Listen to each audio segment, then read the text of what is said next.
बाहुबली की सफलता ने उन फिल्मकारों की हिम्मत बढ़ा दी जो करोड़ों की लागत और 2-3 पार्ट में फिल्म बनाने की क्षमता रखते हैं। कल्कि कृष्णमूर्ति के उपन्यास पोन्नियिन सेल्वन पर फिल्म बनाने का सपना फिल्मकार मणिरत्नम लंबे समय से देख रहे थे, लेकिन बजट और तकनीक के अभाव में वे पीछे हट रहे थे।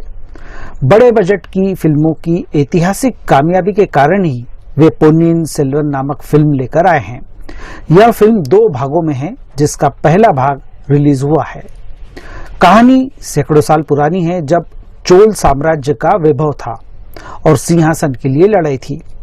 फिल्म की कहानी आपको महाभारत और बाहुबली की याद दिलाएगी, लेकिन राजनीति की शतरंज यहाँ भी जोरदार है। मणिरत्नम का ट्रीटमेंट फिल्म को देखने लायक बनाता है। पोन्नियिन सेल्वन देखने का यदि आप मन बना रहे हैं तो आपको यह फिल्म पहली फ्रेम से ही देखना चाहिए और दिमाग का भी इस्तेमाल करना होगा। जगह और किरदारों के नाम थोड़े जटिल हैं, जिन्हें याद रखना थोड़ा मुश्किल लगता है। साथ ही इस फिल्म में ज्यादातर कलाकार ऐसे हैं जिनसे हिंदी भाषी दर्शक परिचित नहीं है, इसलिए उन्हें भी याद रखने में कठिनाई होती है। यदि शुरू से ही आप यह कोशिश आरंभ कर देंगे तो काम आसान हो जाएगा और फिल्म का आप मजा ले सकेंगे। राजा सुंदर चोला के 2 बेटे हैं, आदित्य और अरुणमोजी। सेनापति पर्वतेश्वर राजा और उसके दोनों बेटों को रास्ते से हटाने का षड्यंत्र बनाता है। सुंदर को पर्वतेश्वर की योजना पता चलती है तो वह अपने दोनों बेटों को तंजौर आने के लिए कहता है।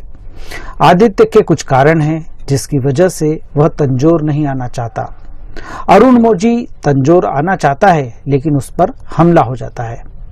इस मूल कहानी में कई किरदार हैं और उनकी कहानियां भी है जो साथ साथ चलती रहती है, जैसे बहादुर और साहसी योद्धा वांती यथेवन की कहानी, जो एक राज्य से दूसरे राज्य भटकता रहता है और पहले भाग में सबसे ज्यादा फुटेज इस किरदार को ही मिला है। दरअसल यह किरदार सारी कड़ियों को जोड़ने के लिए रखा गया है।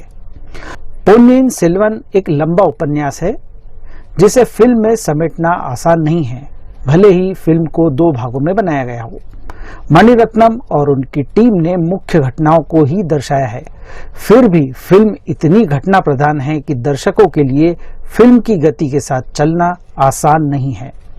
फिल्म में लगातार नए किरदार और नई जगह आते रहते हैं। दर्शकों को लगातार अपडेट होते रहना पड़ता है। साथ ही यह भी याद रखना पड़ता है कि किस किरदार का किससे क्या संबंध है।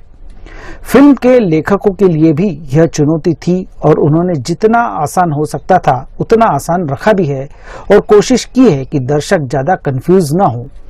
एक बार आपने किरदारों को पकड़ लिया तो फिल्म देखने में आसानी रहती है। चोल साम्राज्य का दौर, शहमात का खेल, राज परिवार में होने वाले षड्यंत्र, विश्वास अविश्वास की लहर लगातार बहती रहती है।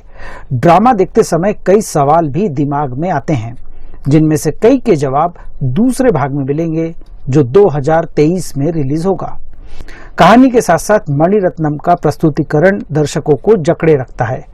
मणिरत्नम की तकनीकी डिपार्टमेंट पर पकड़ मजबूत है और हर डिपार्टमेंट में उनकी उपस्थिति नजर आती है।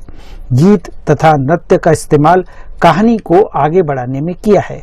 हर फ्रेम में उनकी क्रिएटिविटी भी दिखाई देती है। ड्रामे को उन्होंने हल्का फुल्का रखा है और कुछ किरदार भी मजेदार हैं।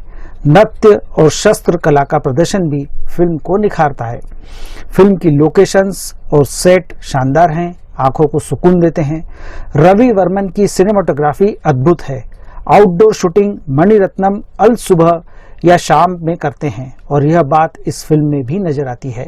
जंगल, पहाड़, नदी, समुंदर फिल्म में किरदार की तरह दिखाई देते हैं। एक्शन और स्टंट सीन अच्छे से फिल्माए गए हैं। श्रीकर प्रसाद की एडिटिंग शार्प है। डबिंग भी उम्दा है। गीत के बोल अनुवाद में कम मजा देते हैं। AR रहमान का बैकग्राउंड म्यूजिक शानदार है।